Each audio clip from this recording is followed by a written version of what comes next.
नमस्कार, मी Aditi paste, class 4C। आज मी तुम्हाला एक गोष्ट सांगणार आहे। गोष्टीचे नाव आहे गुरूंचे महत्त्व।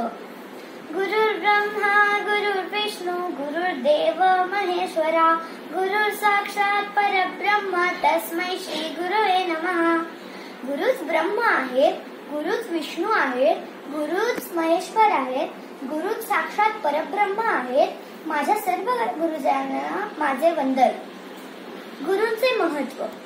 जेव्हा स्वामी विवेकानंद पहिल्यांदा रामकृष्ण परमहंस यांना भेटले तेव्हा ते म्हणाले, आचार्य, मी भगवद्गीता आणि बाकी बरेच ग्रंथ बऱ्याच वेळा वाचले आहेत, तरीही मला गुरूंच्या मार्गदर्शनाची गरज आहे का?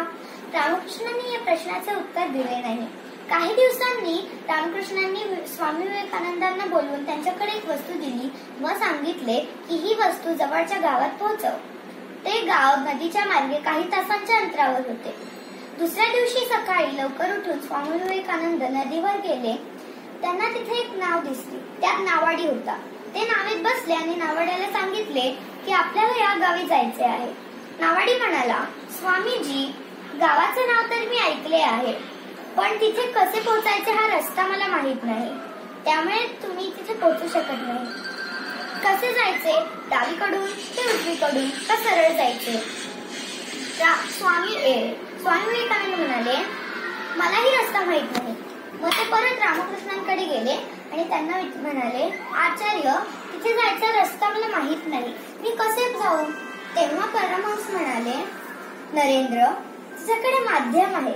माध्यम म्हणजे नाव, साधन आहे, साधन म्हणजे नावाडी। तुला गावाचे नाव माहिती आहे, पण तुला तिथे कसे पोहोचायचे हा रस्ता माहित नाही, त्यामुळे तू तिथे पोहोचू शकत नाही। त्यामुळे तिथे कसे पोहोचायचे हा रस्ता तुला गुरु दाखवतील, जे त्या रस्त्याने आधी जाऊन आलेले असतील आणि त्या रस्त्याचा अनुभव घेतलेले असतील। तसेच तू भगवद्गीता व रामायण वाचले आहेस, तू त्या विद्यार्थ्यांना शिकवतोस, पण त्यातला भावार्थ समजून घेण्यासाठी तुला गुरूंची मदत घ्यावी लागेल। हे आहे आपल्या जीवनातील गुरूंचे महत्त्व। माझ्या सर्व गुरुजनांना माझे वंदन।